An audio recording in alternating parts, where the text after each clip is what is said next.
Assalamualaikum warahmatullahi wabarakatuh. Perkenalkan, nama saya Dea Ramadini, NIM 2008-7016, jurusan Pendidikan Kepelatihan Olahraga. Baiklah, di sini saya akan menjelaskan apa-apa saja yang saya dapat pada buku referensi yang ada di e-learning. Yang pertama yaitu pengantar perilaku motorik. Pengantar perilaku motorik terdiri dari 4 bab. Bab pertama yaitu evolusi bidang studi. Bab kedua, metodologi untuk mempelajari kinerja motorik. Bab ketiga, pemrosesan informasi manusia.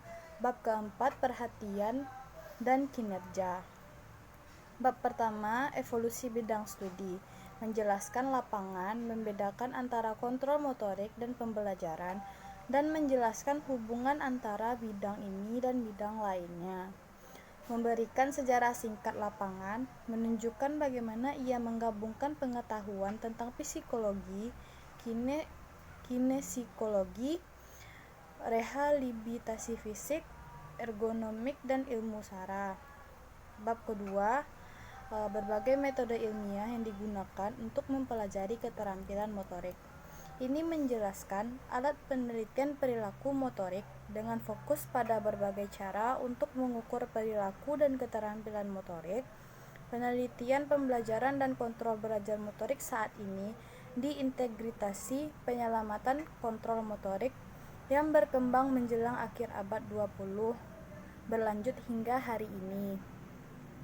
Misalnya, studi kontrol perilaku motorik dan pembelajaran sekarang muncul di jurnal, sedangkan yang di masa lalu berorientasi ketat pada ilmu saraf, misalnya penelitian otak eksperimental, jurnal ilmu saraf, dan penelitian berorientasi ilmu saraf muncul di jurnal yang sebelumnya, terutama behavioral, misalnya Journal of Motor Behavior Human Movement. Studi tentang mekanisme otak tentu yang terlibat dan di dalam kinerja tugas gerakan tersebut di jurnal muncul subspesialis.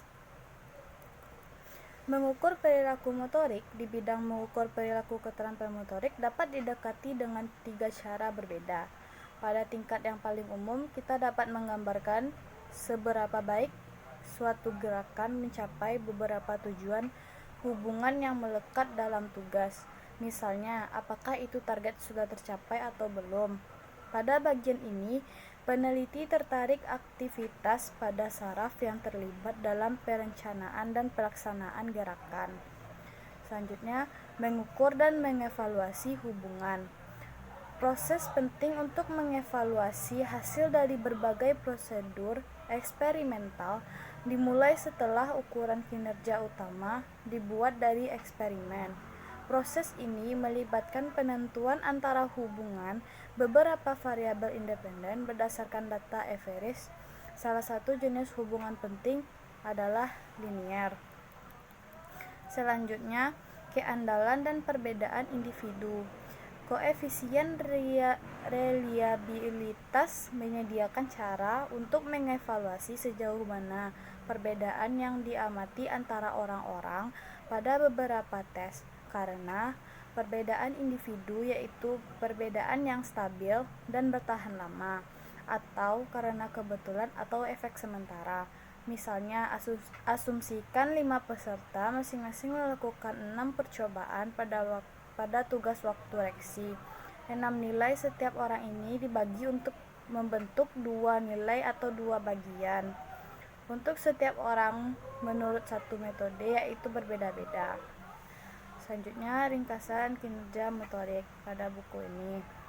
Perilaku motorik dapat diklasifikasikan menurut beberapa dimensi, seperti yang pertama, kontinu atau serial, mengacu pada sejauh mana gerakan memiliki awal dan akhir yang pasti.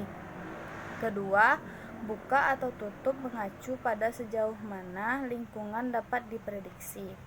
Dalam mengukur gerakan, peneliti mencurahkan perhatian pada objektivitas ukuran sejauh mana independen mencapai skor yang sama.